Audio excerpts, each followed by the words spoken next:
Welcome to the first video on our bioacoustics course. This one we'll be covering an introduction to recording ultrasound. So let's get started. So today we're going to look at the physics of ultrasonic sound, understanding bat calls as ultrasonic sound, a brief touching on echolocation and bat behavior, the effect of the environment on sound, and we'll also very quickly look at how bat detectors work. So, an echolocation pulse is a sound produced by a bat which has characteristics of volume, frequency, directionality, and those things all add up to a shape. So, let's look at the first property, volume. There's low volume or low amplitude sounds. On that sound wave, you can see the height of the sound wave is quite low. Whereas a high volume sound, a loud sound or a high amplitude sound has very high waves.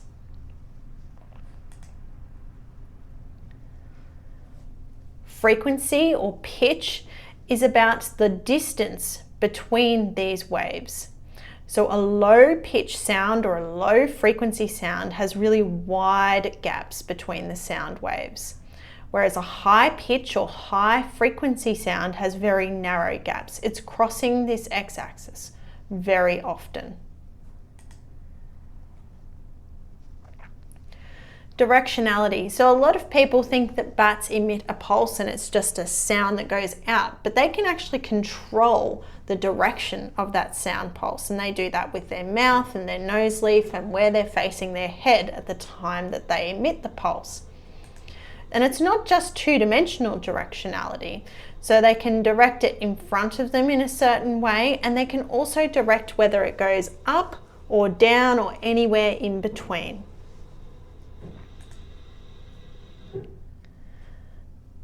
So when we look at frequency over time, we actually get to see the shape of the bat calls on a spectrogram window. So we can see we plot frequency against time, and the echolocation pulses from different bat species all form different shapes. Now, different bats can be grouped into different ecomorphological guilds. So we've got things like clutter-adapted bats, edge-adapted bats, and open-adapted bats. Each of those bats produce different echolocation types for the environment that they're flying in. And it's important to remember that there's a lot of plasticity in what a bat can produce. So an open adapted bat can fly closer to vegetation and against clutter, and it will change its call to adapt to that environment. But in general, an open environment bat will produce loud, long pulses at a long distance apart, generally at a very low frequency. As you get closer and within vegetation, you tend to get very fast, steep, narrow calls at a higher frequency.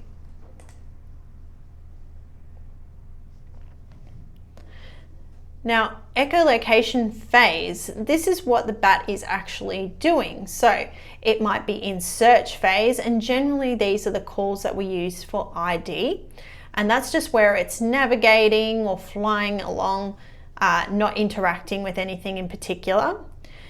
Once it sees a target, and that target might be a nice juicy moth, or it might also be another bat or an item of interest in its environment, it will start doing an approach phase call, where the call pulses will become steeper, higher frequency, and closer together.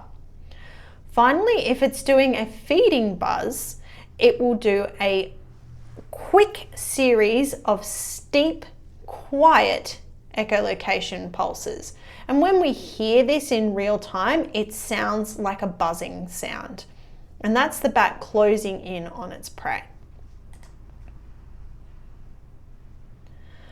There are also a whole bunch of social calls, which I'm not going to get into today, but they can be diagnostic of species. Often we hear of this in the UK, not so much where I'm from in Australia, but it's important to note that bats can produce social calls, and there can also be social components to typical echolocation calls. My take-home message from this part of the presentation is that bats can change the ultrasonic properties of their echolocation to suit their environment and their behaviour. So it's not just one call that's produced by one bat, but a whole series of calls. So let's look at the effect of the environment on ultrasound. So attenuation is the weakening of sound. Now there's different types of attenuation. We've got signal attenuation. So that's the weakening of the sound itself through space. And that applies differently to different frequencies and different volumes.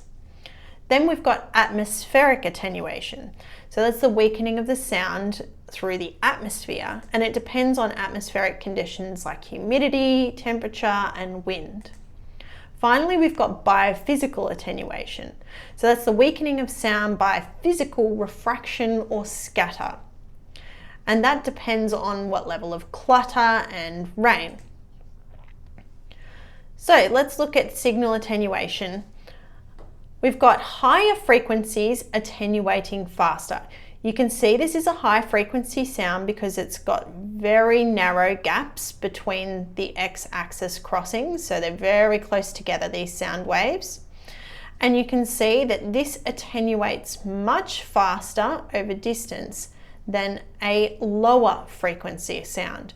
You can see by the end of this graph that the lower frequency sound is still going strong. So higher frequencies attenuate faster. That means a high frequency calling bat will not be as detectable from a greater distance away as a lower frequency calling bat. Lower volume attenuates faster. So here we've got a high volume call and a low volume call. Now the low volume call starts to dissipate faster through the air than the higher volume call. This makes sense if you think about how far away you can hear someone when they're talking. If they're speaking at a high volume, you'll hear them from further away, and a low volume, you won't hear them very far away. Then we've got atmospheric attenuation. So higher humidity will attenuate the signal faster. That's because there's more moisture in the air, which absorbs the signal itself. And we've got higher temperature. The higher the temperature, the faster the signal will attenuate. So it's important to know that if you're working in somewhere like the tropics where you've got high temperature and high humidity, your calls are going to attenuate much faster than if you're working in a cool, low humidity temperate zone. Windy conditions also perform atmospheric attenuation, and the wind itself will physically blow those sound waves off course, which is why the signal doesn't travel as far. So biophysical attenuation, we talked about reflection and refraction. Reflection is when the sound wave comes in, it bounces off the surface and goes back in the other direction. Only small fragments of that sound wave might actually get through to the other side of this piece of clutter. Refraction is where the incoming signal comes in and it passes through, but it will change the signal and it will make it weaker. So both of these attenuate the signal. Now, examples of biophysical attenuation include clutter. The more clutter there is, the more the call will attenuate. So if you're in a very dense forest, you'll not be able to record bats from as far away as if you're out in a nice open field. Rain also acts as clutter. So the raindrops themselves will cause biophysical attenuation of the signal. So the sound wave will bounce off those raindrops.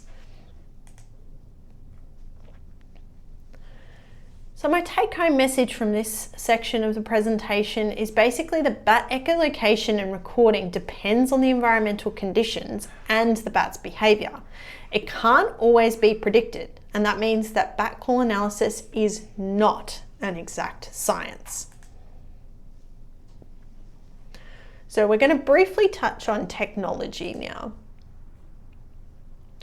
So how a bat detector works. The bat produces that sound wave, it travels through the environment and it's picked up by a specialized microphone. This microphone has an element on it that can pick up very, very minute vibrations, ultrasonic sound waves. That signal goes through the microphone and it goes into the brains of the detector. The detector decides whether it passes a set of trigger criteria. If it doesn't pass it, then it doesn't do anything with the signal. If it does pass this trigger criteria, then it will save that signal onto an SD card. And that's how we analyze our bat calls later on. So bat detectors can record one of two different file types, zero crossing or full spectrum.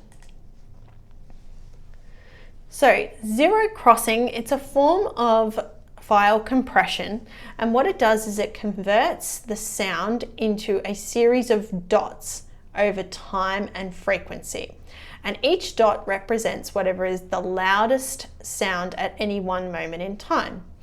So you get these series of dots showing where the pulses are across frequency and time. Then we've got full spectrum. Full spectrum you can see is in color and it encodes all of the spectral information that the microphone received. So you're seeing the signal intensity, which is represented by the color, as well as the frequency and the time. Now, let's talk about the advantages and disadvantages of each. So I'm a pretty big advocate for full spectrum, and I'm going to explain to you why. Full spectrum can record multiple sounds at any one point in time. Some examples of this include harmonics. You can see this call here has a harmonic. Now, harmonics can be diagnostic of species in some cases. Because zero crossing can only record the loudest sound at any one moment in time, it will only ever get the dominant harmonic, so this signal here. It's never going to get any secondary harmonics because they're too weak occurring at the same time. The other thing to consider is if multiple bats are calling at once. So in this case, we've got a bat calling here at around 24 kilohertz, and then we've got another one calling up near 70. You can see in the zero crossing, it's having to switch between who's calling the loudest at any one point in time. And this is an important consideration if you've got other ultrasonic sounds in your environment, things like insects calling or road noise.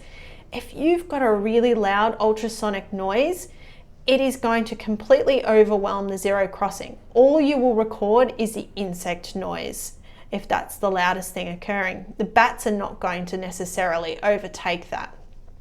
Whereas in full spectrum, you'll still record that insect noise, but you will also see the bat calls, and then it becomes just an issue that you have to deal with in post-processing. Now, the advantage of zero crossing is that the files are much smaller, orders of magnitude smaller than full spectrum files. So if you're doing something like a really long deployment, a year, where a detector is connected to solar panels and you're not going to be able to access it, you've got very limited file space for that full period of time. Then zero crossing might be a good compromise in that situation. For all other surveys, I definitely recommend you record natively in full spectrum. And the reason for that is, even if you want to analyze in zero crossing, you can always convert full spectrum to zero crossing in your analysis phase.